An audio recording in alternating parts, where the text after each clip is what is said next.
Right on. Well, good morning, everybody. I'm going to try to get the agenda up. So we are a third of the way through the year. It seems like it was just holidays and Christmas, not too long ago. We do have a special guest with us today. We have Mr. Harry Robinson. He's the Veteran Experience Officer with the VA. Good to see you, Harry. Thank you for joining us today.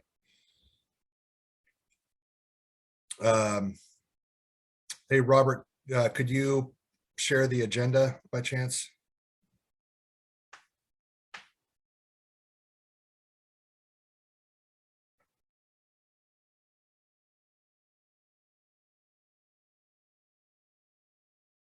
Awesome. So Tess Banco and I are usually the co-chairs. Tess is not able to make it. She's busy making things happen on the West LA campus, giving tours and bringing those permanent supportive housing units to fruition. So it'll just be me today.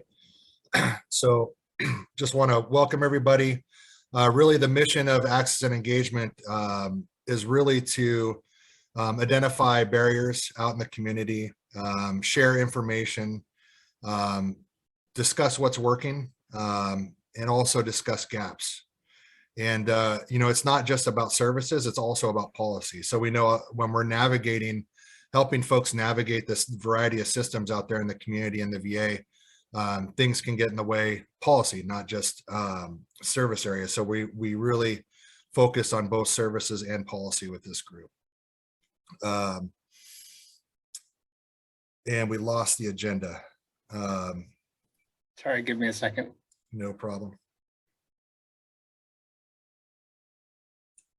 I think let me just go ahead and jump. I don't know if I'm jumping out of order here, but typically what we do is if you've been here before, we don't ask that you introduce yourself again, but for all the new faces, it'd be great if you could just introduce yourself and let us know who you're with, and yeah. My name is Jonathan Willett. I'm an Air Force veteran. I'm with the Los Angeles LGBT Center. I've been here before, but it's been a very long time since I've been here. So yeah, thank you for having me. Welcome back, Jonathan. My name is Yomer Jacobs. I'm the president of the Paralyzed Veterans of America, California chapter. We're housed at the VA Long Beach Spinal Cord Injury Center.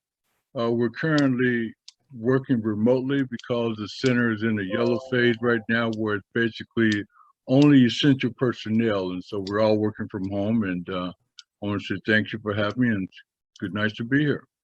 Welcome, Mr. Jacobs. Love the background, sir. Thank you. Good morning. Nice to meet everybody. My name is Brianna, and I believe Support the Enlisted Project has been to these meetings before with Shannon, but I'm filling in for her place for now, so I was excited to be here. Thank you. Welcome, Brianna. Hello, everyone. My name is Harry Robinson. I'm with the Veteran Experience Office at Greater Los Angeles VA Hospital. And I've been on board about 90 days here at the VA. Just came from South Texas VA healthcare system. I'm a veteran myself. I served in the Army as a practical nurse. And I went on to get my bachelor's in healthcare administration and my master's in educational leadership. And I just wanted to share briefly that I'll be over the patient advocate office and our outreach efforts. We have 2 teams here that I supervise and manage, and I'm looking forward to interacting with the group.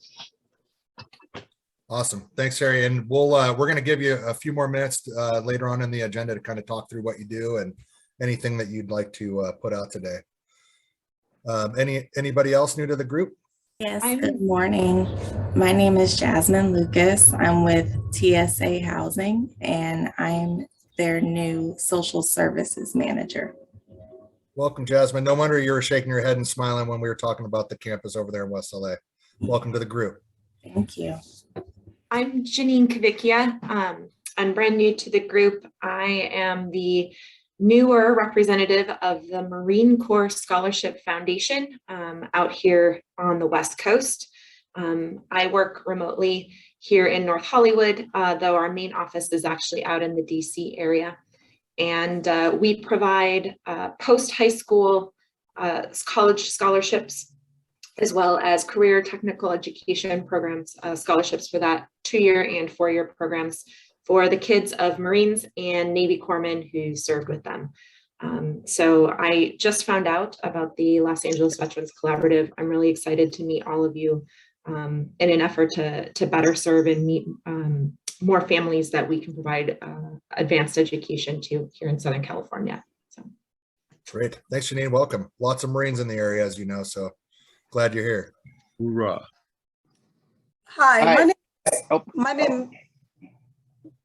I'm sorry, I'm Pamela Redwine with Los Angeles Regional Office of Affairs. I'm the coach of public contact. I also have on the line with me my Minority Veterans Program Coordinator, Tanisha Slaughter.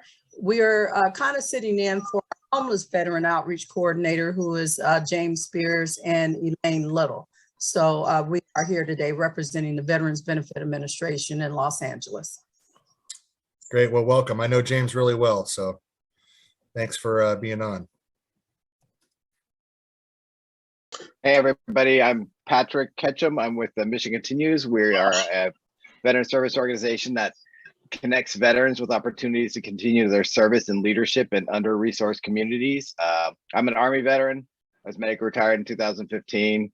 And I used to, I look forward to the day we're doing these back in person, because I used to go to them when they were in person. Unfortunately, for some reason, we have a staff meeting at this time. I'm trying to get it moved. So I'm not able to make them as much because our staff meetings are these times, but I really appreciate getting on now.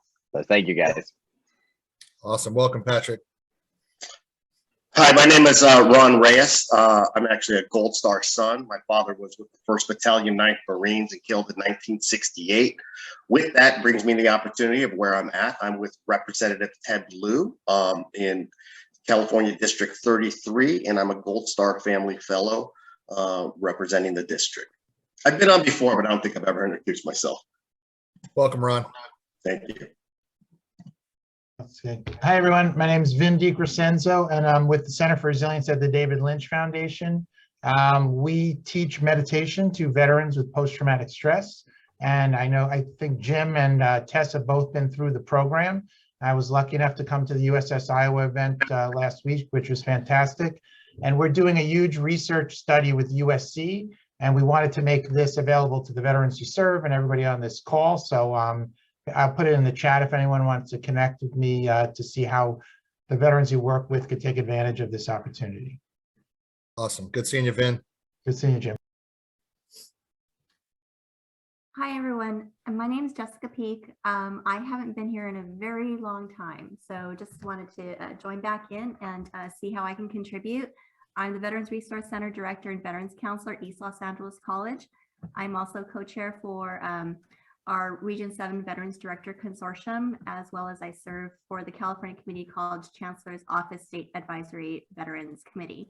So any way I can contribute, I'm here. Welcome back, Jessica. Yeah, thank you. Anybody else on the call? Yeah, my name's Cherry Villanueva. I'm an aftercare case manager with US Vets Patriotic Hall. I've attended these meetings many times, but I do want to announce that aftercare is accepting referrals. So if you know of any veterans who need support and they are permanently housed, I will put my information in the chat. Please definitely reach out and we'll try our best to support and advocate on behalf of the veterans. Thank you. Thanks, Cherry. Thanks for that. I know our veterans need a lot of support after getting housed at times, so very valuable resource. Anybody else on the call? I can go. Oh, no, go ahead. Hi, everyone. My name is Janetta Landrum. I'm with 211 LA. We are an information and referral agency for LA County for over 40 years. So what I do is I'm a care coordinator, so I speak directly with the clients. There's two parts, well, several parts to 211. Mostly everyone knows about the 24/7 call line where you can call and get resources. For the care coordination side, we work directly with clients one-on-one basis and provide service navigation and definitely try to obtain resources and advocacy for clients, veteran and otherwise. So I'm going to go ahead and put a flyer in the chat if anyone's interested in resources as well. But that's what I do. Awesome. Welcome, Janetta. Oh, I'm so sorry. I meant to say I'm a veteran as well. Served in the Navy and I did 4 years and got out. So yeah. I think I Yes. heard it. Somebody else? Yeah, that's me. So yeah, my name is Bruce Graves. Yeah, I'm a medical caseworker in DMH's VPAN SD3 team. Yeah, and I work with, caseload of veterans. I'm here to talk about some of the common housing barriers that I experience with my clients who have a housing case management aspect. So yeah, excited to share my experience. Great. Thanks, Bruce. Welcome. And you're definitely in the right place for that. Anybody else new to the group or returning after being away for a while? Hi, everyone. My name is Noah Oldak Muradi, and I have the pleasure of working with the VPAN and the LAVC on building a network of organizations in LA and actually throughout California, serving veterans, but also all different kinds of populations. We are really working on getting as many of these organizations to be active users on our platform. So I dropped my email in the chat. I can do it again. I invite all of you to join us. So I know Jim has heard this spiel a lot, but it's really great to be back after giving birth to a little baby boy, and great to see some familiar faces as well. Thanks, Noah. Anybody else new to the group? All right, without further ado, I'll hand it over to Mr. Robinson from the VA.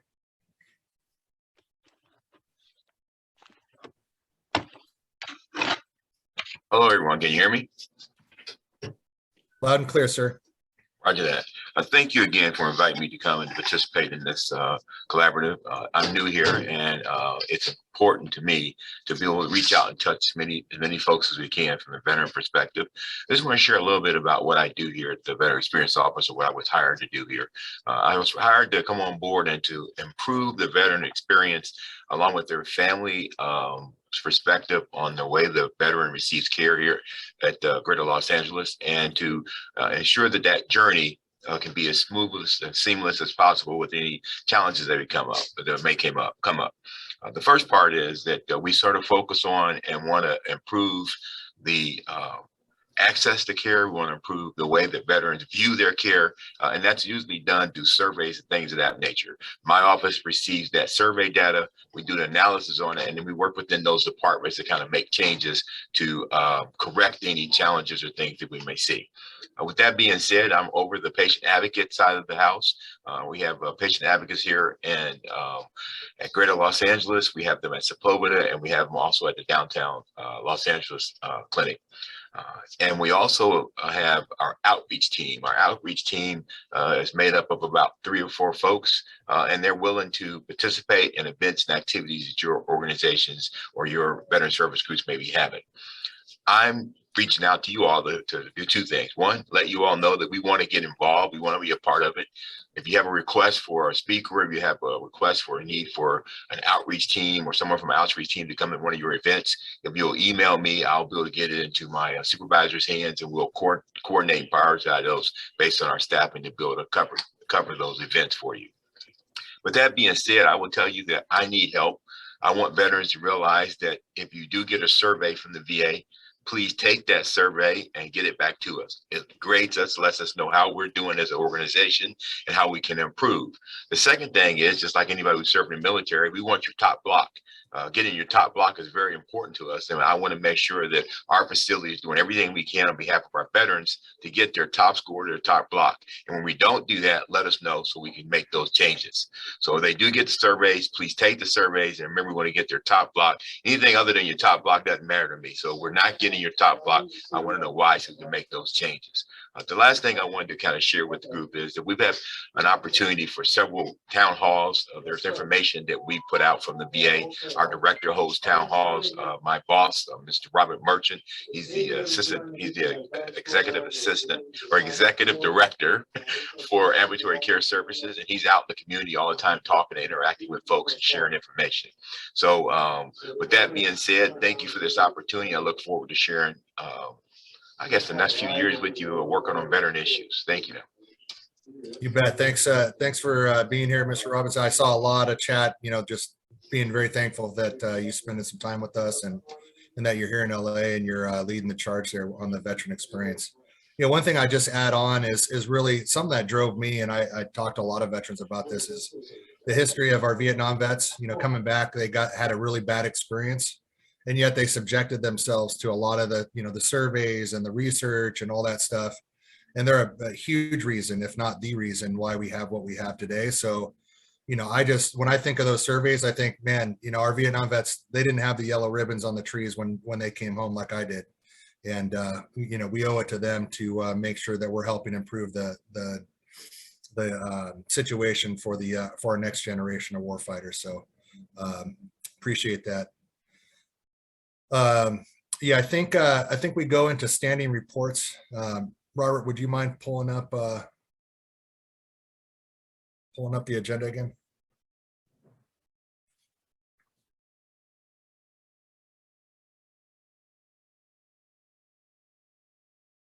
So I think first standing report, we do a federal government update.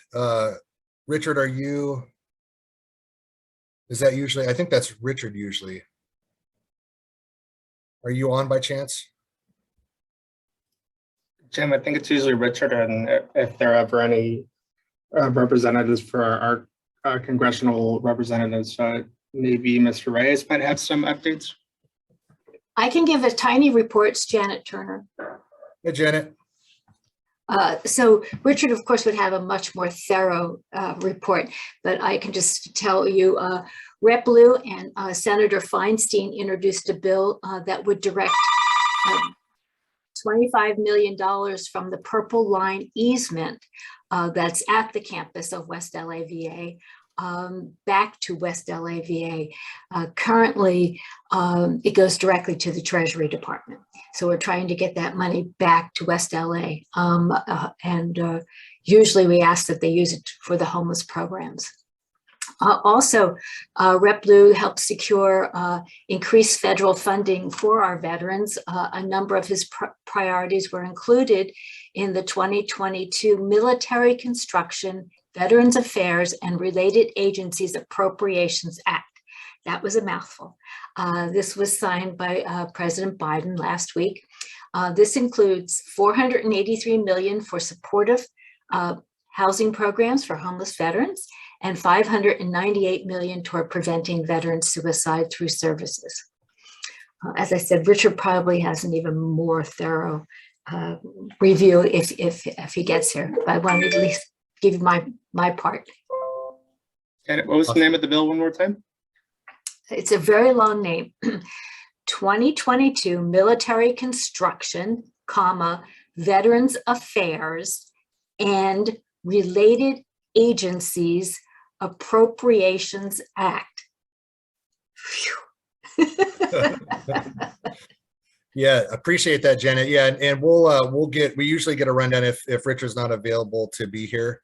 He generally will send a rundown via email, so we incorporate that in our after action. So we'll get all that information. For those that are interested, we'll get that information out that Richard sends down, and then also I'll put Richard's email in the chat if you want to reach out directly to him with any questions.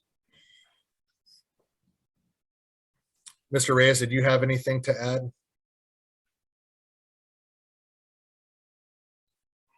Sorry to put you on the spot there.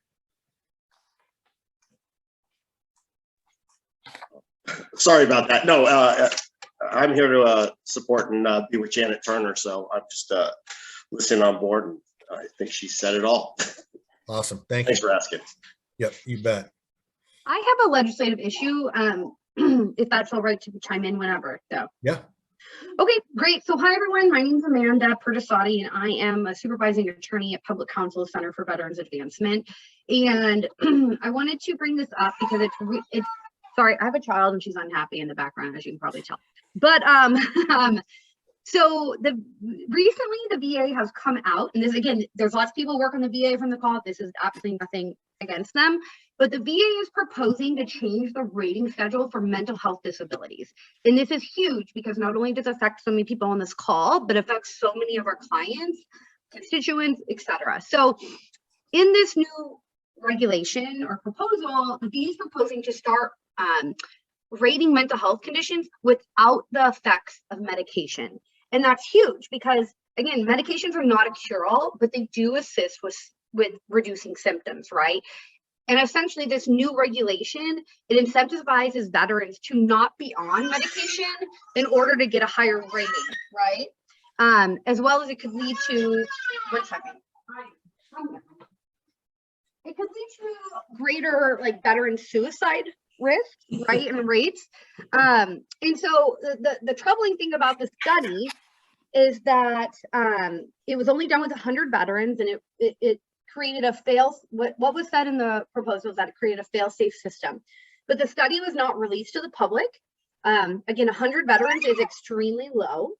And we don't know, if this involved homeless veterans, those that, lack of access to resource, whether those in the study were quote unquote considered stable or an active crisis, mental health crisis. So a bunch of legal aid organizations and just BSOs are signing on to letters for comment and commenting on the regulation about how it really would affect negatively veterans, right? Because again, you're telling someone that you have to basically get off medication and maybe to get a higher rating, and that's dangerous, especially if they've been consistent their entire time that they've been on this medication. So yeah, that's just that. So if your organization is possibly interested in signing on to a letter, which is just basically like saying, hey, we disagree with the way that these are written, and I can send that out, feel free to reach out. I'll put my information in the chat. But it is, has the ability to affect hundreds of thousands of veterans going forward. So thank you. Thanks, Amanda.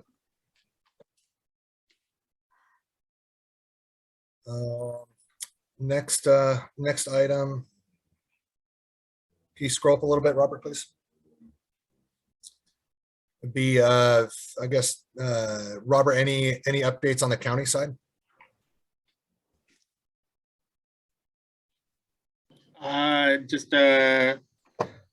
We should finally see a motion for the Veteran Suicide Review Team on the agenda next month. We're also still working on some of the employment stuff that we've been trying to get done. And I think the big thing for our office is that we will be hosting the Tribute to Veterans event, which is taking place in the 5th District. This will be iteration number 24 for multiple years now. So it will be live and in person again at Arcadia County Park, Saturday, May 28th. So I'll put the flyer in the chat. If you're interested in being an exhibitor, there's an Eventbrite page for you to express interest, and for anyone who wants to attend. We're encouraging vets and attendees to register just so that we have contact information to keep in touch, but it's open to the public. Great, thanks, Robert. Richard, were you able to make it on by chance?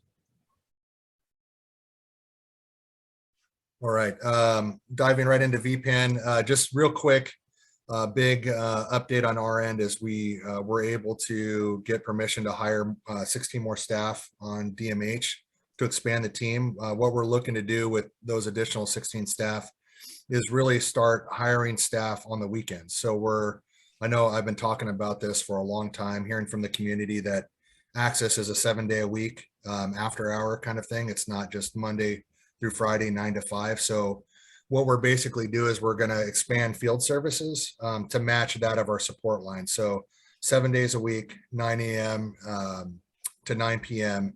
having field capable services. So, that way, sometimes I know some of us on this call, we get calls from veterans on Saturdays and Sundays, stranded, no gas, or, sitting in their car and they're finally ready to just take that step and get off the street. So what we're doing as a department is moving towards creating that access 7 days a week to be able to get a call on the line and go out and respond to whatever veteran needs out in the community. So that's the direction we're moving. We have to hire up, it's going to be a good probably 5-6 months before we get there, best guess at this point, but just wanted to give everybody that very exciting update that we're taking it to the next level and really looking to expand our availability to 7 days, including after hour coverage. So Christina, any updates on your end with VPN? Yeah, good morning. Thanks, Jim. So a few things. First, speaking of staffing, we have some battle buddy positions open within our VPN teams. We have one with JVS SD1, we have 2 with VOALA, and 1 with Goodwill. So if you have anyone that's interested in coming on to become a battle buddy, please let us know. And then who is looking for an opportunity to give back? If you know somebody, I have 2 opportunities. One is ETS sponsorship program, and anyone can be a sponsor, and to someone that's transitioning out of the military. We have upcoming cohorts, training cohorts that I'll put in the chat. The second one is the Center for Development of Civic Engagement at the Greater Los Angeles VA. They have a woman ambassador program for us women veterans who, perhaps one time had a bad experience at the VA and, would like somebody to come and take us through the process to not go alone. So we have some opportunities for appointment escorts, Safeway home escort drivers, VA coaches, and full battle buddy shipmates. So if you're interested in any of those opportunities, please let me know. Back to you, Jim. Thanks. Awesome. Thanks, Christina. Right into your VPN rally point updates. Becky, if you're on. Yep. Good morning. Becky Aguilar, Service Supervisor at JVS SD1, filling in for now as we get a program manager. So the barriers that my team brought to me are related to housing. So housing is key. That program ended at the beginning of this month. And so that was what we used a lot for financial assistance, for mortgage, utilities, but it also helped people stay in their places. And so now we're facing that without that program being active, these clients who would normally be able to stay because of that funding, they don't have eviction letters. So now they don't qualify for certain help because they're not considered homeless yet without that letter. And so SSVF, things like that, it's just becoming an issue for us that we've seen. And then the other barrier is just contact lists at other programs that we use. So related to housing and SSVF, just knowing who to reach out to because of just turnover or promotions, and knowing where to turn when we need someone for that sort of information or support. For our top 3, income support was a huge jump between February and March. A lot of people coming, a lot of clients coming for help with utilities and mortgage still. And then one of our always top 3 is benefits navigation. So still getting a lot of individuals wanting to file claims, to increase their percentage or have their one for the first time. And then employment, we've seen an increase in that every month. So I think our team is working really well with our in-house employment team and getting those referrals back and forth. For outreach, our team did 11 outreach events in March, and that was a mix of tabling at resource fairs that we were invited to or we saw out, and also presenting at our CAP sites.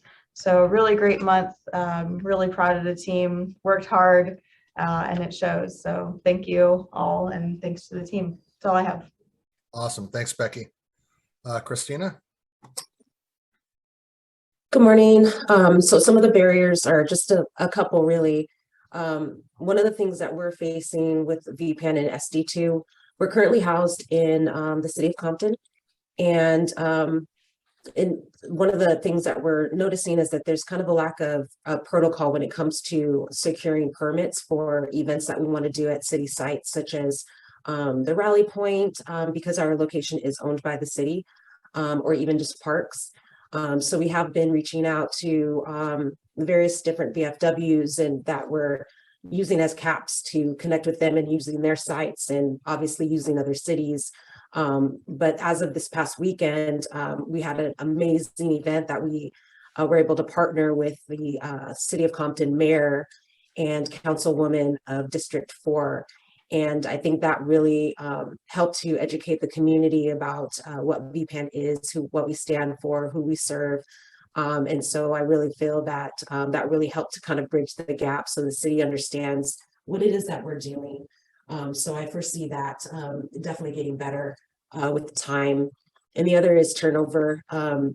Just like Christina was mentioning earlier, we do have 2 opened positions available in the peer support. When it comes to top needs, we have housing, individual family support, and I'm sorry, it's not employment, it'll be benefits navigation. I would say that our highest need is the individual family support. So one of our focuses has been on connecting with veterans and their families, which is why we hosted the Veteran and Family Egg Hunt this past weekend. It's really important that we're able to connect with the families and let them know that they have a form of support with our agency and what it is that we're able to do with linking them to resources as well. When it comes to outreach, this past month, we only had 3 events that we participated in or co-partnered. However, we have about 11 caps that all of the peers are at. And so something that we'll be looking forward to is the events that take place at those caps, and even, co-partnering and hosting events with them. So I definitely foresee that number increasing. And that's all I got. Great, thanks, Christina. Torrance? Okay, go ahead, Colin, present for me. Yeah, good morning, folks. Colin here, Services Coordinator with SD3. Our top 3 needs were benefits navigation. That's always the biggest piece. Then we have income support. And then we had employment services. And we also wanted to bring up issues with housing. We've noticed that vets with vouchers are experiencing difficulty finding housing, and we're noticing more of it. So we wanted to bring that up. And as far as outreach, we've conducted 10 events. Most of them are street outreach. And we've also have been, attending our regular CAP schedules at the VFW in San Fernando, UCLA VFWC, and the Welcome Center at the VA. Great, thanks, Colin and Torrance. Jesse? Yes, good morning, everyone. Jesse Mendoza, Program Manager for SD4. And some of the barriers that we continue to see is the access to transitional housing for veterans that are going to be placed in long-term housing. There's always that gap there, that gap of service that we continue to see, and just having access to that, or maybe some just additional help in that area. So that would be one of our number 1 barriers. And then the lack of affordable housing for veterans that are over income for SSVF and BASH that continues to spike, and it also impacts the elderly veterans, or maybe even the widow of a veteran. So that's something that we continue to see as far as our barriers. Our top 3 was housing and shelter, peer support, and our benefits navigation. We saw a spike recently in benefits navigation. And then as far as our outreach efforts, we were able to outreach 10 events. And this includes, we were recently able to tap into some of the active reserve units that are within our district, which are the Army, Navy, and Marines. So that we were really excited about that. We were Long Beach Grand Prix, we were able to do that. We had a nice event last week, our Spring into Sobriety, and also at our rally point, we host a ongoing AA meeting that's open to both veterans and the community at large. So that's pretty much our outreach efforts right now, and that's all I have to report. Great, thanks, Jesse. Jim, and if I may, jump in here, I would like to just recognize SD4. My name is Nil, everyone. I'm a VPAN intern looking at the stats and the numbers. This is the third month in a row SD4 has been top of the line for sending out referrals. So 3 months in a row, SD4 has been sending out the most referrals out of all the SDs. So just want to recognize them for all their hard work. Awesome. Thanks, Anil. Thanks, SD4, for the great work. Thank you. Jimmy?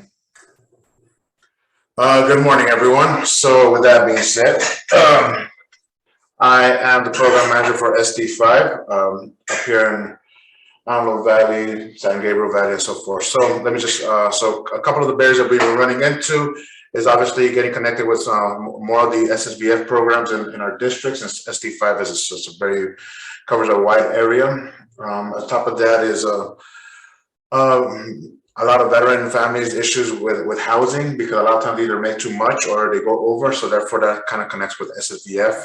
Another barrier we're running into in SD5 is trouble accessing reserve components, and many of my staff don't are either not in the reserve component or don't have what do you call it, a retired CAT card. The other thing is there's always only one organization for SSVF, so sometimes it's a hit or miss. So that's one of the barriers we're looking at as well. Top three, I guess things that are coming out, everyone's coming for VPAN tour is one.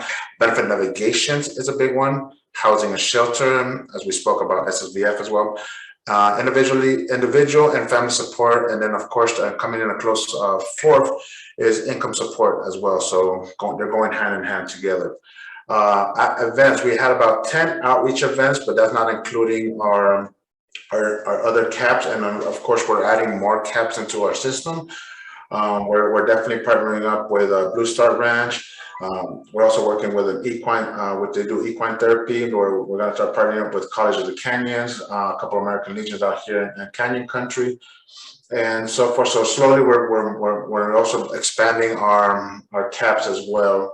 I also want to recognize one of our battle buddies, just James Muma, for becoming Veteran of the Year on March 25th through the Antelope Valley Veteran Community Access Coalition. He got recognized this on the 25th, which I think it's a great accomplishment, as well as, you know, we had the Vietnam Welcome Home, which is really big. We also upcoming events. We have the Wellness Day on April 23rd, which is going to be on the Wellness Day at Grace Chapel. It's a local church venue up here in Antelope Valley. VPAN is also teaming up with VPAN SD1. 4 and 5 are teaming up together to do the Golf Recreation Day, which is April 29th. Other things that we have going on, I also want to congratulate Matthew Castillo for moving over from our battle buddy. He's now a squad leader at SD4. So definitely kudos to him if he's out there and listening. I know he'll do great work. He did great work for us out here in SD5. So I know he'll be an outstanding leader for SD4 as well. And the last thing as well, with that being said, I also have an opening for SD5 in the San Gabriel Valley. Since it wasn't mentioned by Christina, but just want to bring it out there that we do have an opening in our slot as well. So besides that, that's all I have for y'all. Thank you. Thanks, Jimmy. Anil, did you have anything this month? In terms of the report? Yep. Absolutely. I can share my screen with you all. Perfect.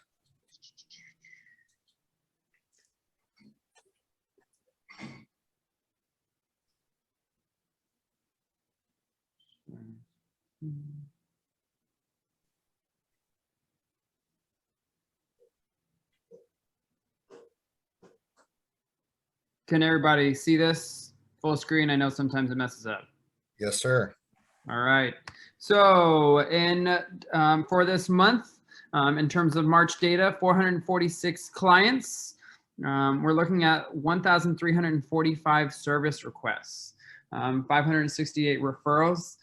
So one thing I'm excited about is that we are getting more organizations sending referrals. We want to keep increasing this number every month. So if you have an agency that you want to send referrals to, or if you are having trouble connecting to an agency that's on the platform, let us know that so we can support either side. 87 organizations received referrals. So we're out there, we're on the platform. Let's just make sure we can continue creating this network that supports our veterans and their families. Who we're serving, we look at branch, and for this month there was one individual with Coast Guard, one individual prefer not to disclose. So I just want to highlight everyone, we are also decreasing that number of prefer not to disclose, or that undisclosed is still there. But we're definitely working on reducing those numbers and recognizing it. So I want to highlight that to everyone. Army biggest branch, so largest in terms of what we're serving. Gender, we're seeing more females that we have served this month. I think this is our biggest month for women vets that we have served, or women individuals that we served. Age, this changes kind of month to month. We know that we have older veterans between that 46 to 55 and 56 to 65. We are working with them, but this month we recognize that 26 to 35-year-olds and 36 to 45-year-olds were our main population that came through our doors. So just something to watch on a month-to-month basis on who's there, who's coming through our doors, how we can serve them. And again, if we know who's coming through the doors, we can also know how to best serve them. That's why we look at these numbers. So I encourage, if there's anyone that needs support looking at these numbers, anyone who needs help understanding them, let me know. That's what I'm here for. Top 10 for referrals. So this is all of last year. So I want to just keep that side by side, because every month we're checking against that. So for March, VPAN SD4, 32% of all referrals for the month. I know I highlighted them in the moment, but I also just want to continue giving them praise for having about a third of all referrals sent for the month. VPAN SD2, DMH, and then the SDs are in the top. So just really appreciating that, and then having the other agencies jump on. 211, you're on there as well. So glad to have you on the call here today. Top 5 needs. So this is top 5 needs of 2021, and then top 5 needs of March. So benefits navigation, I heard multiple individuals say that. Housing and shelter, still number 2. Individual and family support has jumped up for this month. So recognizing that, especially as we're going into the summer months, is this information that we need to be aware of? Are we making sure that there's summer camps available? Are we making sure that these vets, as it's getting hotter, that they have the supplies, the food, the necessary, things that they need to make it through these next couple months? Income support stayed, and then employment dropped down. Not far, but we recognize those two switch in terms of individual family support and employment. So just things, trends, benefits navigation is up, right? I do this month to month. Benefits navigation is higher. And then same thing with housing and shelter. That one's almost up 100. So recognizing these numbers, what we can do, how we can do it, that's why we look at these trends. So if there's support that we need, please let me know. More than willing to do these consults. I know I've been missing some people just because of school and I was out of town, but I am back. So would love to continue those individual consults. So thank you all, and that's it, Jim. Awesome. Thanks, Anil. Really, really great presentation. I think next on the agenda, any updates from our Housing and Homeless Committee? Steve, Jen?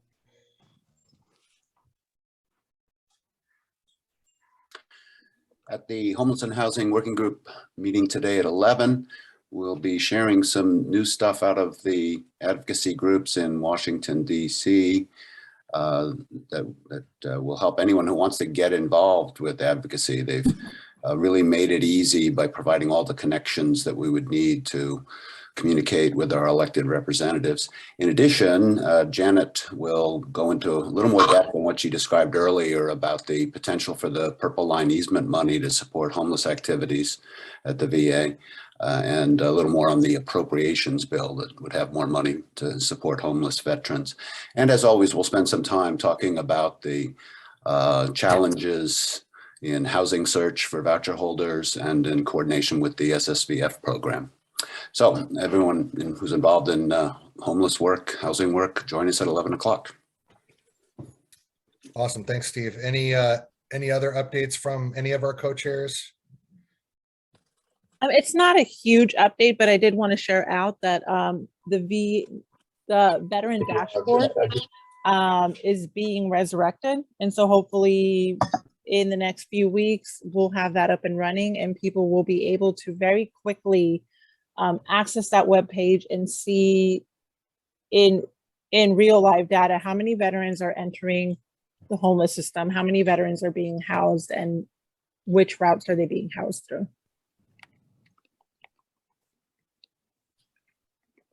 Great, thanks, Jen. Very exciting update.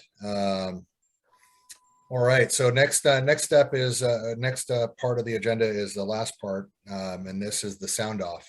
So this is where we really want to hear what's working, what's not working, and any gaps that exist. And it's both for services and policy. If you're running into any kind of policy issues that keeping your veterans or family members out of services out here in the county or city or state or federal, we want to hear about it. So anybody want to go? Anybody have anything? Yes, I'd like to go first. Jim, hold one moment. I am looking for me. Okay, yeah, all right. So hello again. I am a medical caseworker for DMH. I work in SD3. So I was asked to come on here by my teammate, Lisa Rodriguez, who provides support for all cases that have a housing component. She works with several caseworkers and social workers in our county-wide program. So she has a broader experience relative to mine. So what I wanted to share here should be considered in terms of systemic issues that we're noticing. I can and will speak to specifics, but at some point the specific instances will become so numerous that essential program aspects might need to be reconsidered. So I want to make 5 general points, and in each of those points will have just a few subpoints. So the first is there's challenges with housing matched clients. So for one, the process has been unpredictable. And another, it's unnecessarily scrupulous, especially given the scale of the homelessness crisis with its given prevalence of mental illness. Another is personally working. So I'm personally working with a client, for example, who we've submitted his housing authority application 5 times, but there's no uncertainty about the client's financial or homelessness status. He was matched in December. This is not uncommon, and more to the point, these issues are replete through our program. So number 2 are challenges with clients housed in project-based supportive housing. So even after being housed, clients far too often struggle with basic aspects of being responsible tenants. These situations become so common that they're basically predictable. Clients wanting to relocate due to insufficient support is something that occurs quite often, especially with elderly senior clients. And then eviction rates for PV project-based vouchers across our caseloads are too high. Recertification issues lead to another episode of homelessness, and then there's less receptivity within the population. There's also a lack of community involvement that really leads to these other episodes. So even when they're housed, they're isolated. And I'll speak to more on that later. Number 3 is there's a selective machinery, if you will, to the housing process. So who does it benefit, the housing process? Well, those who are in transitional programs, shelters, EHA, hotels, also those who have more resilient personalities and resources, i.e. those who have a car, have fluctuating home. Hey, Bruce, you muted yourself. You're on mute. Was I on mute like the whole time? No. No, just like 1 or 2 seconds, Bruce. That's it. Okay, yeah. So I'll just speak for number 3. There's a selective machinery to the housing process. So who does it benefit? Those in transitional housing, shelters, EHA hotels, those who have more resilient personalities or resources. So they have a car, fluctuating homeless episodes. They're technologically savvy, so they know how to use a phone, for example. And then who gets left behind? Well, it's most of the people that we see on the streets and have had chronic homelessness for more than 3 years, 10 years, these sorts of things. Okay, and then number 4, we're noticing gaps in alternatives to the permanent housing first concept. So Mr. Mendoza with Battleship Iowa SD4 kind of touched on this, right? And some of these barriers are things that the veterans will speak about. This is very common, so the existing GPD programs are unappealing to many homeless veterans. They would rather live in the streets. And there is a new approach that is needed. And I do have ideas about this approach, but I think that might be beyond the scope of what I'm speaking to here. And then the last one is a sub-point, long-term residential clinical housing for the highest risks. Generally, this whole systemic point that I'm trying to make speaks to, the issue of homelessness as a whole. It's really, it's increasing day by day, year by year still. So thank you for everyone's time. Thanks, Bruce. I saw Amy, you had one that you put in the chat. I did. I mean, and this is completely, I can't believe how oblivious I was to it. I've been in the reserves for 5 years. I've never been pregnant and I've never had a pregnant woman under me. But a new law just recently passed to the National Defense Authorization Act. So it's an amendment to it that allows for reserve women to actually receive 12 weeks of paid maternity leave. So that was just recently passed, and I know that it hasn't been implemented yet. So really, I'm just trying to see if there's a way to kind of open up that discussion so we can start seeing implementation. So I reached out to Richard about it, and he mentioned that once the bill is passed, then it's kind of the Department of Defense and each military branch's responsibility to create an implementation plan for that to get approved. I haven't seen that yet. I mean, I just recently found out about this because we have a female going on maternity leave, and they were discussing, okay, how are you going to make up these days so you don't have a bad year? And I was sitting there like, what do you mean? I had no idea there was no policy already in place to allow these women to have that time without having to make it up in the future so they don't have a bad year and become ineligible to promote. So if anyone has any further information about that, I reached out to a couple different organizations. I looked up at least specifically to the Air Force, I looked up the AFI regarding military leave and tried to see if there was any updates. Nothing so far. So if anyone has any updates on that or who we can have that discussion with, I'd love to see that further. Again, we talked about the reserve component, having the lack of resources, and this is a big one. Apparently in 2016, they changed maternity leave to encompass active duty and our guard component, but reserve has always been left out until now. So that's just something I wanted to bring up. Awesome, thanks, Amy. Let's connect on that because we have Public Counsel of the Women and Girls Rights Project, and this is like a perfect ripe issue because we were looking at a lot of other issues. So let's connect on that and let's see what we can do because we have attorneys whose only job is to like focus on these policies. But on that, I'll say something real quick. So many of you know me. Hi, Amanda, attorney at Public Counsel. We have brought, a couple of years ago, we brought this big impact litigation case for the caregiver program. Some of you may have heard of it, the Program of Comprehensive Family Assistance Caregivers. Anyhow, through the litigation, we won. It's a class action. You have the right to appeal to the BVA now. But what was happening is that Mission Act veterans, so anyone basically from the start up until Vietnam War, were allowed to apply in October 2020. And that post 9/11 vets were already on the program, but unfortunately now post 9/11 vets are merging with the new requirements under the Mission Act, and thousands have been revoked.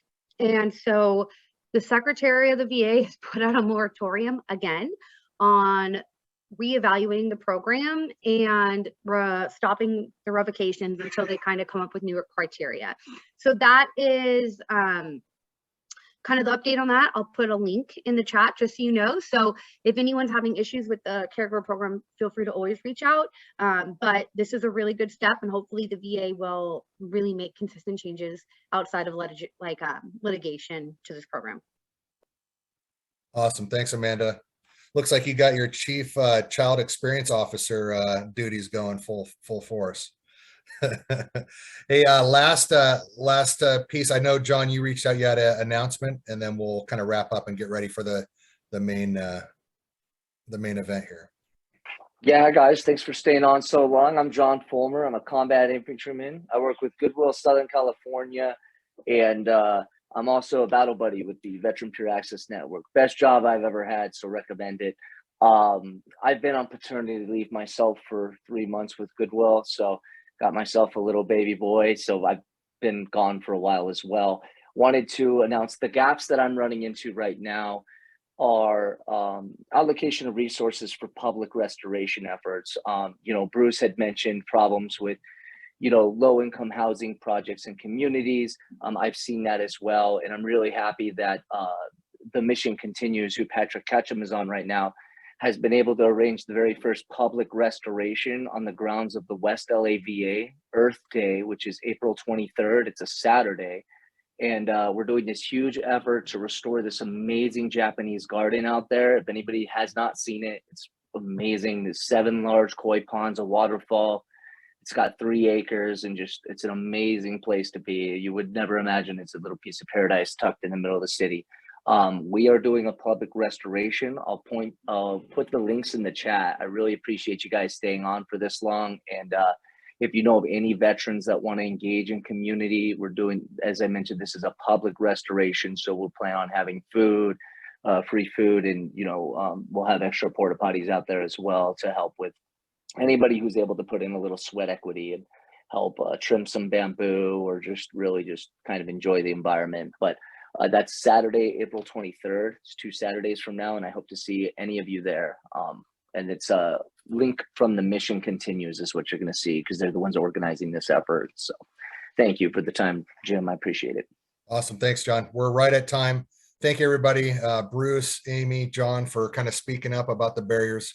I know it's sometimes it's a little uneasy. You don't want to ruffle feathers, but here at the LAVC, one of the biggest and most important pieces that excite me about this group is that we're all about effective change. And if we don't know the barriers that you guys are experiencing on the ground, us as decision makers, we can't make any change. And so I hope as a group we continue to bring up the issues. We don't want you guys out there struggling to kind of get veterans and their families into different stuff without us helping you out. We want to help you out. We want to make it easier.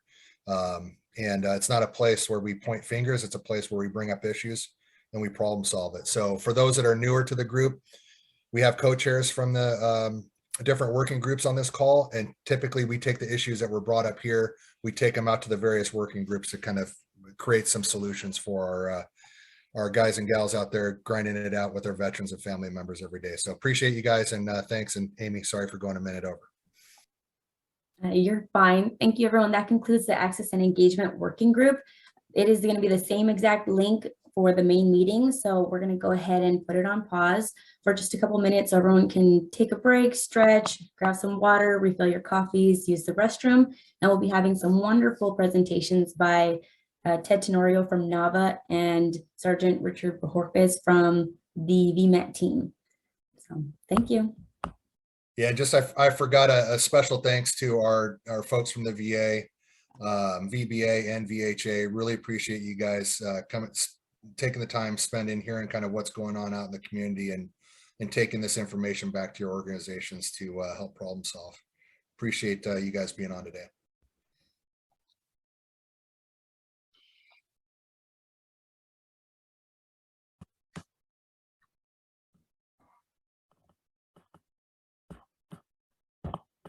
All right. Welcome back, everyone. Thank you so much for being here on this beautiful Wednesday. I know that weather's been a little crazy. It's been really hot and it's been really cold, but today seems to be a lovely day. So we're kicking off April recognizing Month of the Military Child. So each year, April is set aside for Month of the Military Child. So it's a Military Child Appreciation Month.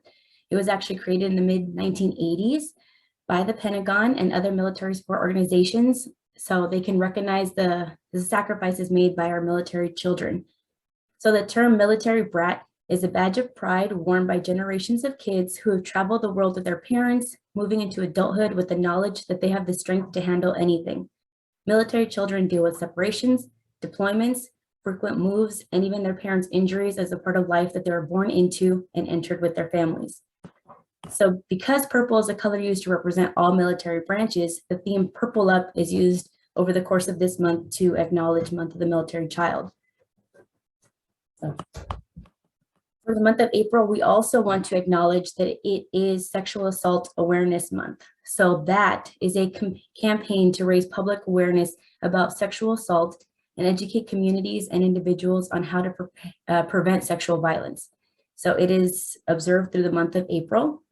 So each year we have state, territory, tribal, and community-based organizations, rape centers, government agencies, businesses, campuses, and individuals plan events and activities to highlight sexual violence as a public health, human rights, and social justice issue, and reinforce the needs for prevention efforts. So those are some of the key focuses for the month of April that I wanted to bring to your attention. So with that, I would like to introduce our first guest speaker, Mr. Ted Tenorio with NAVA. Good morning, everybody, and thank you very much for allowing me to be here. Hey, Amy, do you have the PowerPoint presentation up? Oh, I guess not. So what we'll do is bring up the first PowerPoint. I want to, first of all, thank the collaborators for allowing the Native American Veterans Association to be part of this morning's meeting to inform all of you of what we're going to accomplish today. So, my name is Ted Tenorio, and can you hear me, everybody? I can hear you, Ted. Are you able to see the PowerPoint? Yes. Yeah. Okay, perfect. Can you see the PowerPoint? Okay. So Amy? Yes, sir. Can you see the PowerPoint? I have it up. Oh, okay. Oh, thank you. I was wondering, because I couldn't see it on my end. So now, thank you. So with that said, you could see that 500 years ago, before first contact, I guess everybody wonders why Native Americans are the highest per capita in all military branches. And we have the same feeling as you all do. And with that, I am going to share with you first who I am. My name is Ted Tenorio. I'm Tewa Pablo from New Mexico, and I am the Native American Veterans Association president. I also am the VA Advisory Committee on Tribal and Indian Affairs. I am with the American 250 Advisory Council on Military and Family. And if you don't know what American 250 is, that when in 226 we'll be celebrating America's 250th anniversary.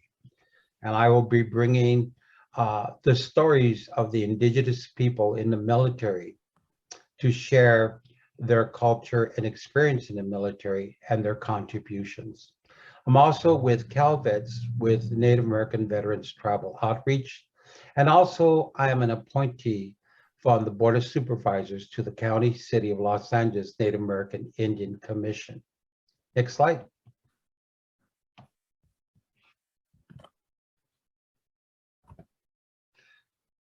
To give you an overview, the Native American Veterans Association provides programs and services to veterans, which improves the employment, training, education, health, housing, and arts and culture of Native Americans in the County of Los Angeles. The County of Los Angeles is home to more Native Americans, Alaskan Natives, than any other county in the United States, totaling around 162,763 people. You could see here we are gathered with the Tongva people in downtown City Hall, where we were celebrating Indigenous Day. In the bottom picture, we have an annual Veterans Appreciation and Native American Heritage Month in the park, in the city park of Southgate, where we honor veterans and we provide them a gift for thanking them for their service. Next slide.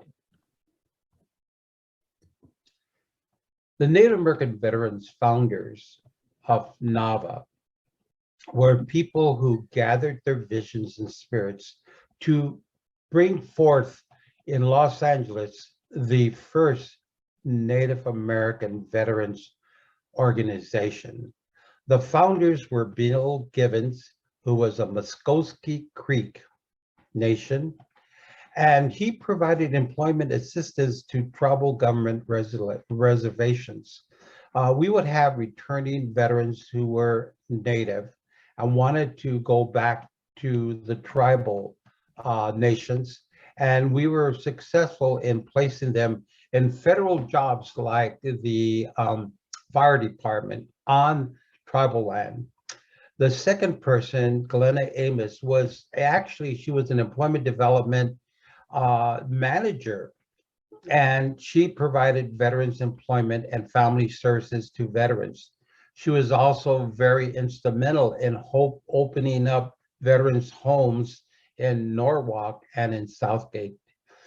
Tony Littlehawk was Apache and co-founder also. He was the U.S. Army Special Forces during the Vietnam era, but moreover, he was our spiritual advisor. He was a sun dancer. He did ceremonies in sweat lodges for veterans and assisted veterans with recovery. So these are the people who started NAVA at the very beginning. Next slide. Some interesting facts. In 1998, NAVA was a grassroots organization on Temple Street downtown, and we held cookouts for Native American veterans. We moved to the United American Indian Involvement Center downtown, where in 1999, we conducted our first meeting at UAII Robert Sundance Hall in Los Angeles. We met on the second Saturday of each month and had a veterans breakfast and engaged in community engagements. In 2003, we incorporated to a 501c19, a fraternal of Native American veterans. NAVA received recognitions and awards from tribal governments of Morongo Band of Mission, Sequan Band of the Cuyama Nation, and the Pechanga Indian Reservation in Temecula of the Lucero Mission Indians. NAVA assists groundbreaking in Riverside National Cemetery to commemorate the nation's first memorial to honor Indigenous veterans. Next slide.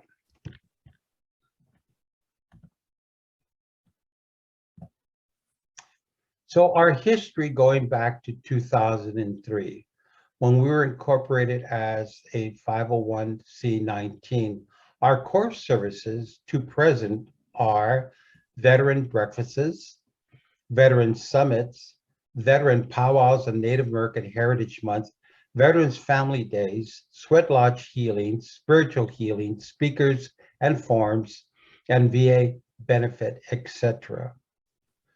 In 2015, in November, we changed to a 501c3. Now, why?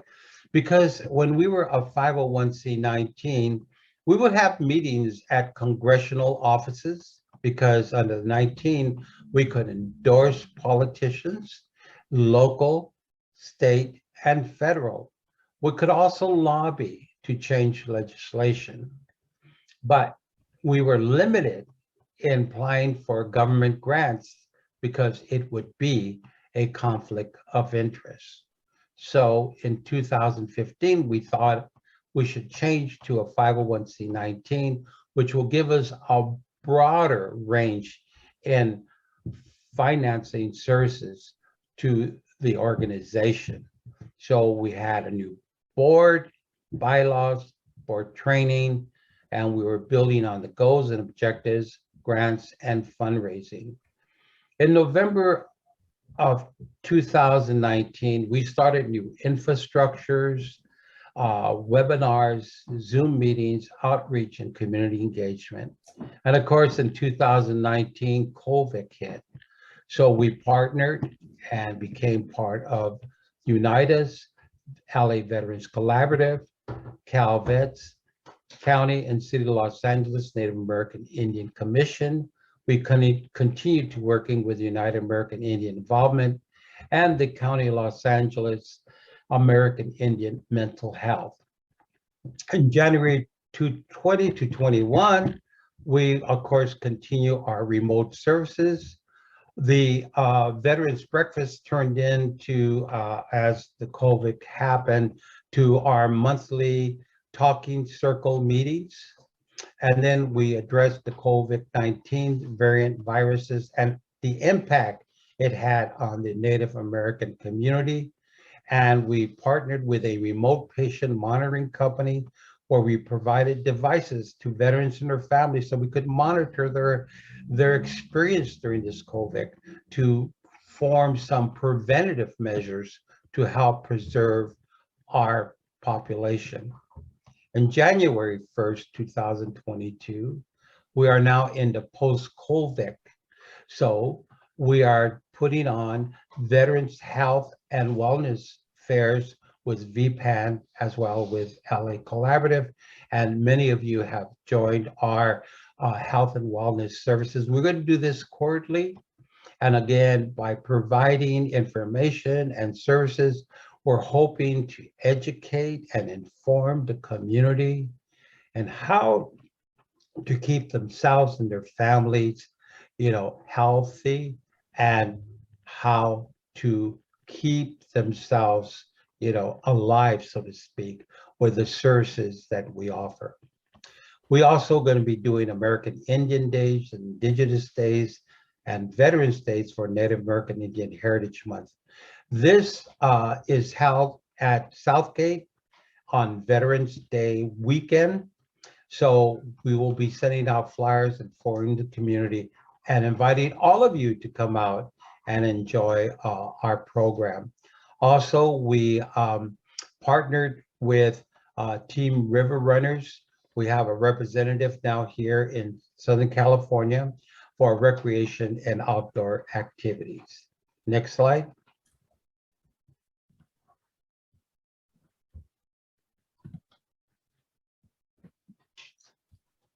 Today's inspiration, through example of healthcare and healing arts to assist in identifying the healthcare issues for Native American veterans and non-Native American veterans to improve how we support healthcare challenges.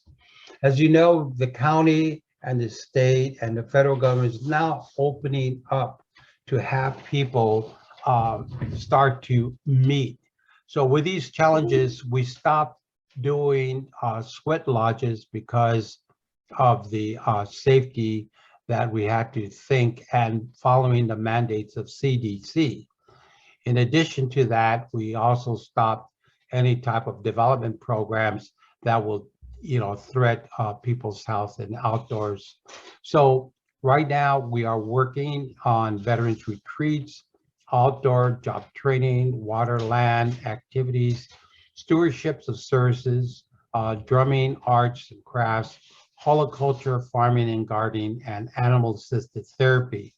As you could see up here up in the San Fernando Valley, we would run our sweats, and also we have privy to 5 acres of land up in Lancaster. We also are working with the local Paiutes that are up there in the Lancaster area, and they were very gracious to say we can use some of their 5 acres of their land to produce healing programs for our Navy, veterans, and Army, Air Force, because there's a lot of military bases over there, and we are so happy to outreach to them. Next slide. So in conclusions, thank you for letting me share with you NAVA, because we have continued our services to the Native American in the military and veterans after service. We have a call center, resource, and referral system through the Los Angeles Veterans Collaborative and Unite Us. NAVA is committed to diversity and equity and inclusion to improve people's health and well-being of veterans and families. We operate with Dr. Gills and Dr. Jameson's, who also practices over at the VA Greater Healthcare System in West LA, who also has offices here locally in Los Angeles. So we help to provide locals of these counseling services in Los Angeles through their office. Veterans Health and Wellness Family Events. We had our first quarterly event at the Vermbro Medical Clinic in Los Angeles, which was very successful. We'll be also hosting our talking circles each month, and I said second Saturday, where we provide peer support, invite guest speakers on various subjects relating to veterans benefits, resources for veterans. We also shared up with business outreach. We do the BOC for Veterans and Tribal Entrepreneur All-Day Workshops. That's veterans business, opportunity. And also we present Native American traditional and cultural veteran summits and powwows. So you can see we're very, very busy. Next slide.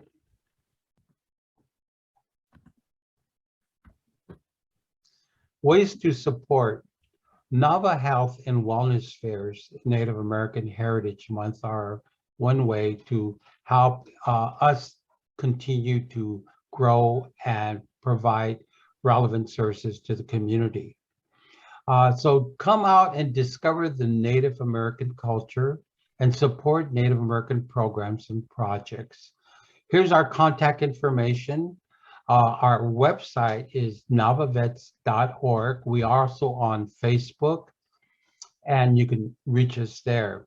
For information, you can send us email through info@navavets.org, or you can send it to mike.diaz@navavets.org, or MacGyver@navavets.org, or to me, president@navavets.org. Here are some of our contact information. We have a 1-800 number, or 888-412-5997, or you can contact us through the cell by calling us at 310-210-3215, or for people over in the Orange County area, 714-915-2988. If you want to send us anything, please send it through our P.O. Box at 2075 Downey, California. Next slide. So now we're at the questions and answers. We started off with Native American Veterans Association. As you can see, our returning military veterans, men and females. We say 4 directions, and that's our medicine wheel. Connecting the warrior's journey, transferring veterans' lives and community.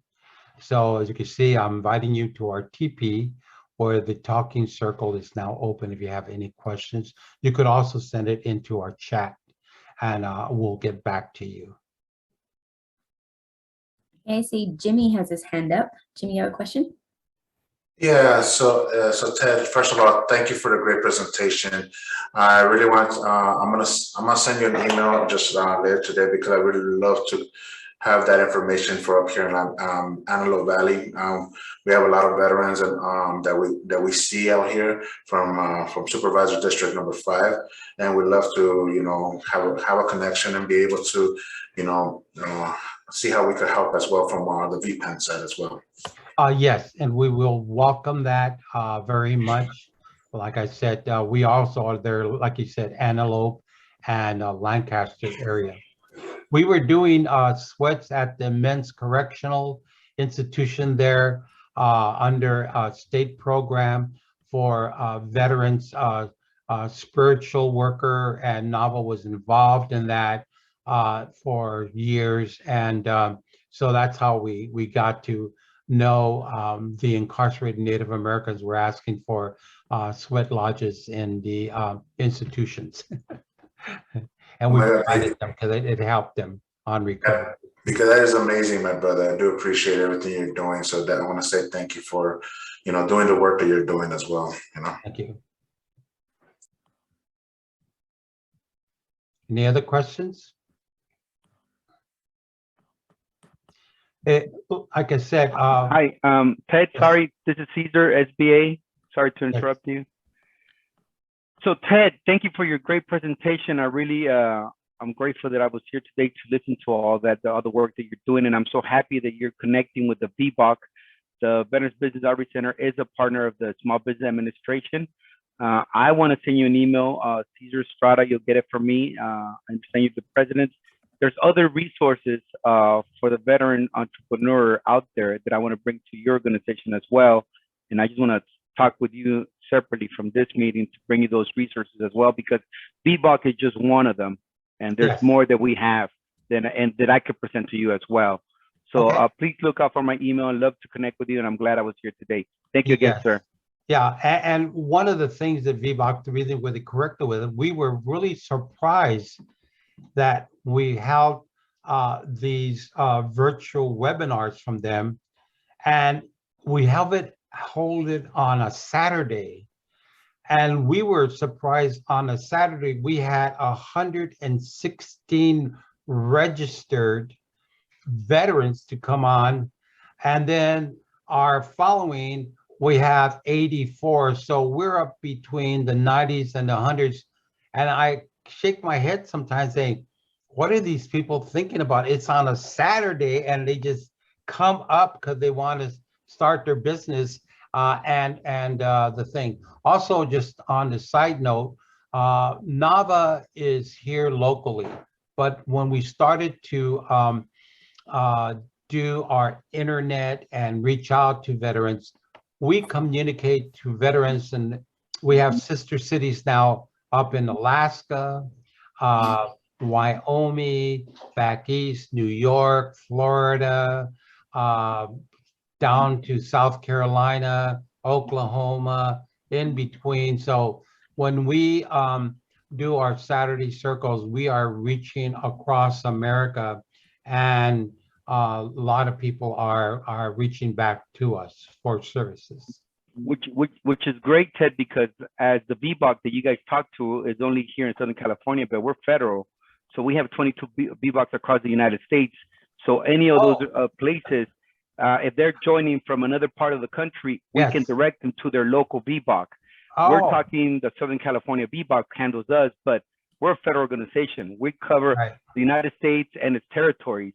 And you're Okay. talking about people wanting to open their business.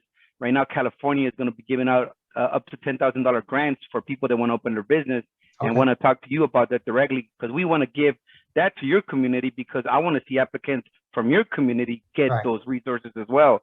So that's on a side note. I'm going to connect with you. Thank you, sir. Look out for my email. It'll be today, I will. and hopefully we'll be chatting soon. Thank you, Yes. sir.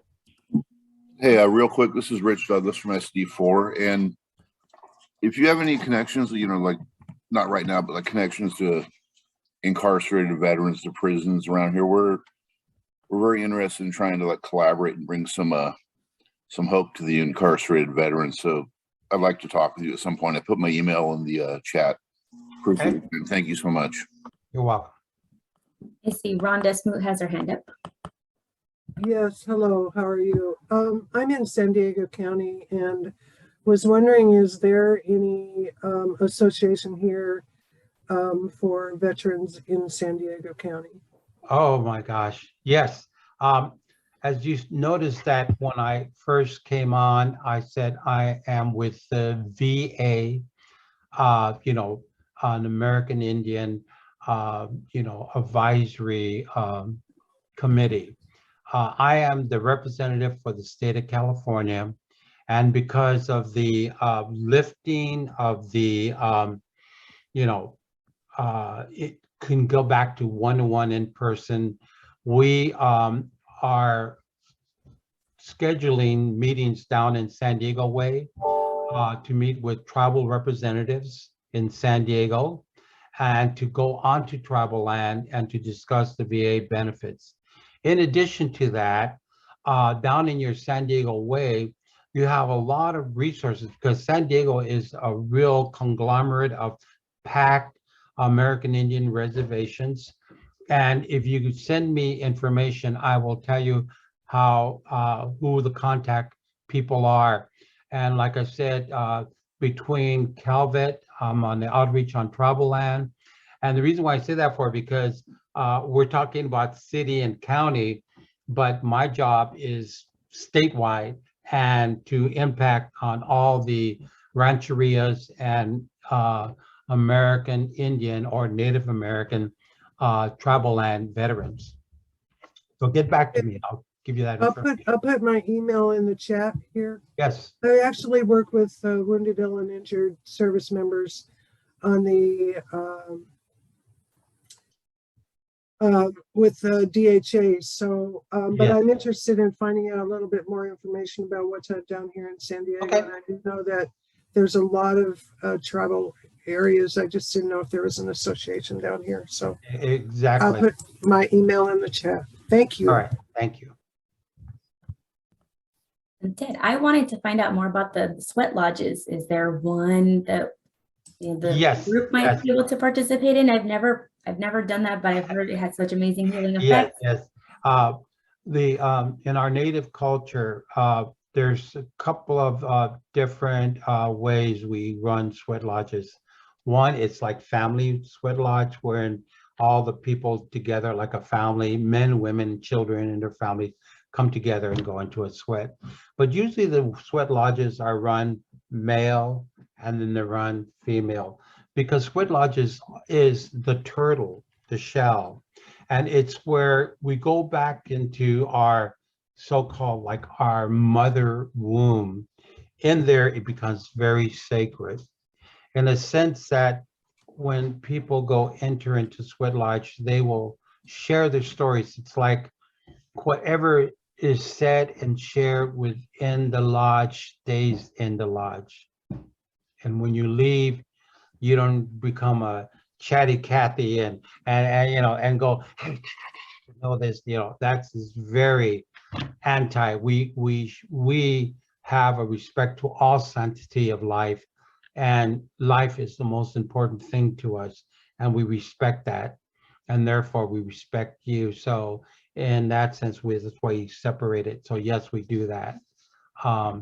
Sweat lodges for women. We'll let you know, because right now we're waiting to get the order from the county CDC lifting, because when you're in a sweat lodge, you're really close with each other, and you're perspiring and doing all kinds of stuff. So, you know, it's, we'll let you know real quick. Thank you. That's something that's always interested me because of the healing aspects of it. Yes, yes. Any other questions from the group?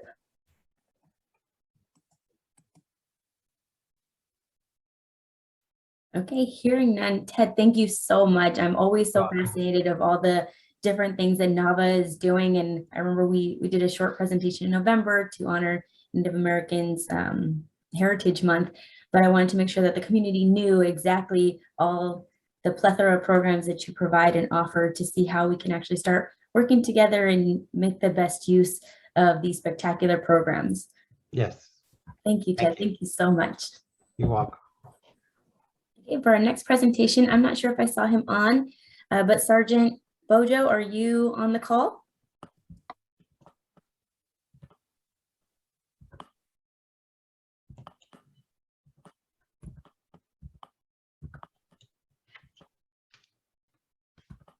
You know, he said he might be actually on the road at the time of the meeting, but he wanted to discuss some of the supplemental services that the VMET team offers. So they don't just go out to do the evaluations, they also supplement a lot of services for the VA, and I know he wanted to update the community on that. And Bojo, are you here by any chance?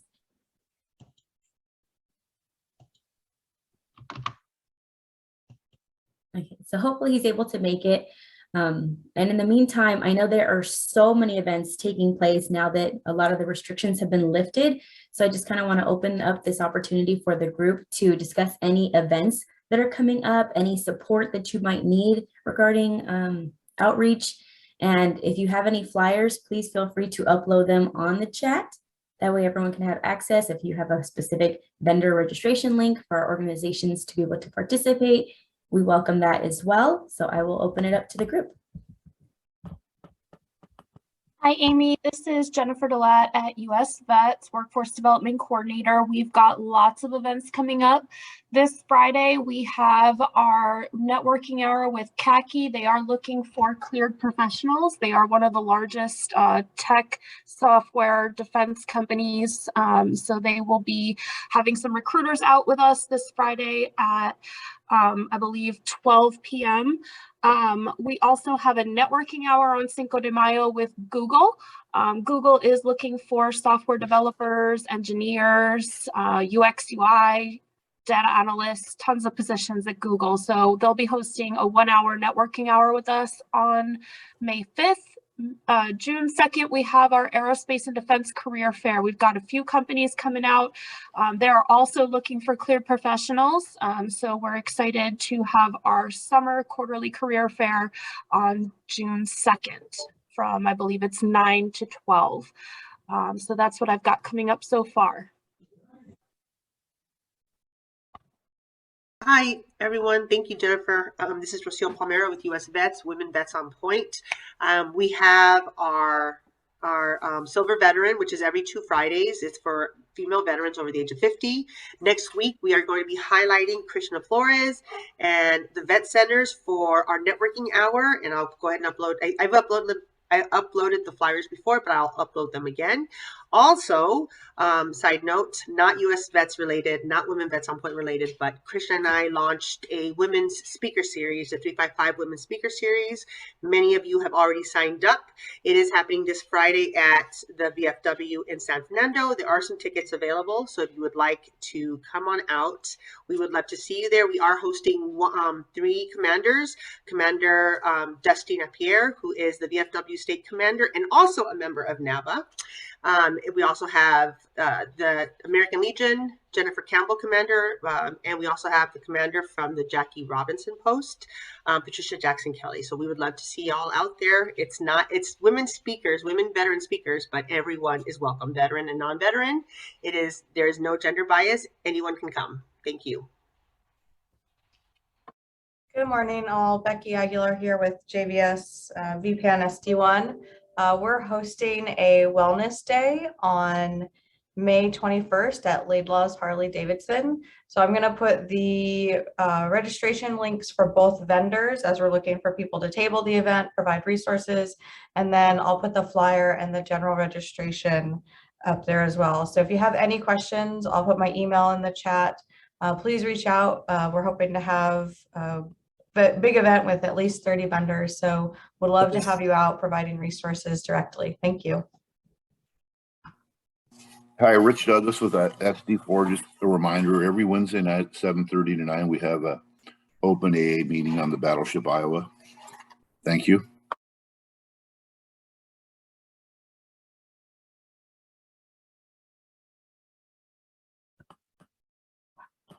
Any other events taking place? I'm pretty sure I saw quite a few. And again, if you put the flyers in the chat, I could add it to our community calendar that's located on the DMH UCLA online learning community.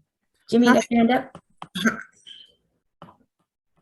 Yeah, so SD5 up here in Antelope Valley, we have the VPAN Wellness Day. We're going to be launching it on April 23rd. It's going to be out of the Grace Chapel. Of course, we also have VPAN Golf Therapy.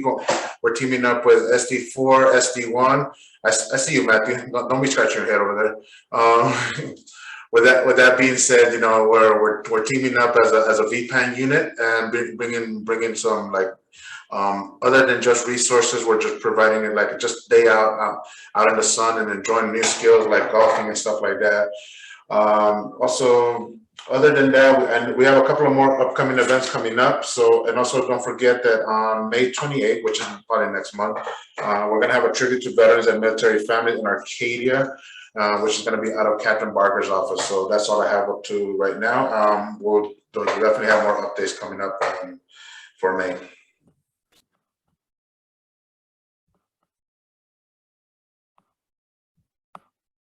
Okay, I did hear someone else unmute for a second.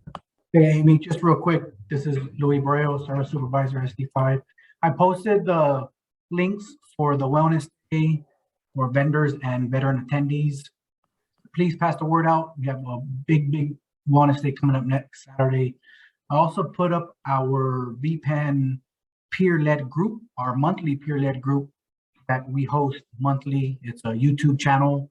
Please sign up, like us, share it to the veterans. We have great resources that come through that Shatter and Barrier peer-led group. Thank you.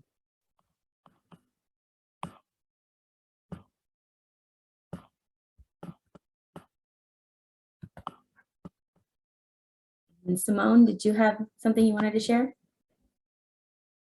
Yeah, hi, good morning, everyone. This is Simone Bent, a medical caseworker with DMH VPAN. I just wanted to make two announcements on behalf of SD2. There's going to be a Military Family Art Day, and it's in support of military family mothers. It's going to be on April 30th, 2022 from 10 a.m. to 1 p.m. It's a celebrating mothers of veterans and military family with a day of painting, catered lunch, and a gift. And that's going to be on April 30th from 10 a.m. to 1 p.m. There's also a homeless vets coffee hour. That's going to be on April 23rd from 9 a.m. to 11 a.m. And that's going to be in Compton. The transportation is provided for that one, and it's in collaboration with other community partners, Measures of Help, and also Mo's Mobile Meals. That's on April 23rd from 9 a.m. to 11 a.m. in Compton. And I did post the flyer in the chat. Thank you. Perfect. That's going to be my question, if the flyer was available. Jim, isn't there an event taking place at Bob Hope on the 28th? Yeah, we're looking at May 26th to host an event at Bob Hope Patriotic Hall. We're working through the details right now, but basically it would be specific to suicide prevention during the Mental Health Awareness Month of May. So be on the lookout for more details around that, but that would be a joint effort with VA suicide prevention folks and DMH. Okay, Ms. Latia, you had your hand up.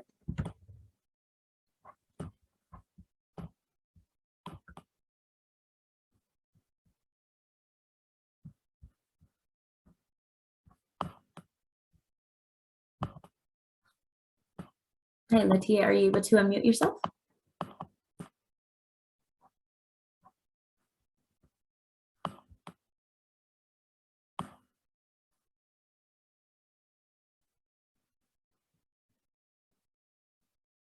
Okay, so Ms. Latia, you don't see a flyer for, are you talking about specifically the events that Simone discussed?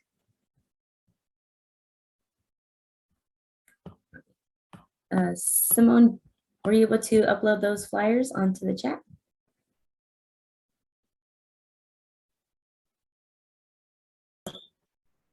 I thought I did, but let me do it again. Thank you. I see the homeless vet coffee one is on there.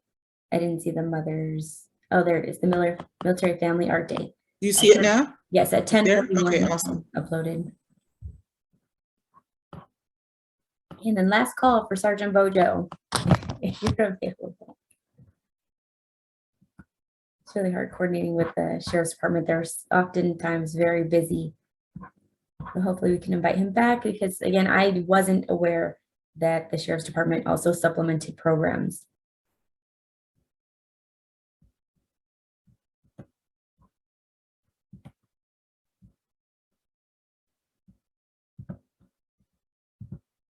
Okay, so at this time, if no one else has any other events going on or things pressing for the good of the group to be aware of, I can open up the working groups. But again, there's no rush to go in there. We still have an additional 15 minutes. So if anyone wanted to, again, stretch a little, use the restroom, refill your drinks, please do so. And again, to enter into the working group, you're going to go down to the bottom of your screen, and those three dots that say more will show up the different working groups that are available for you to attend.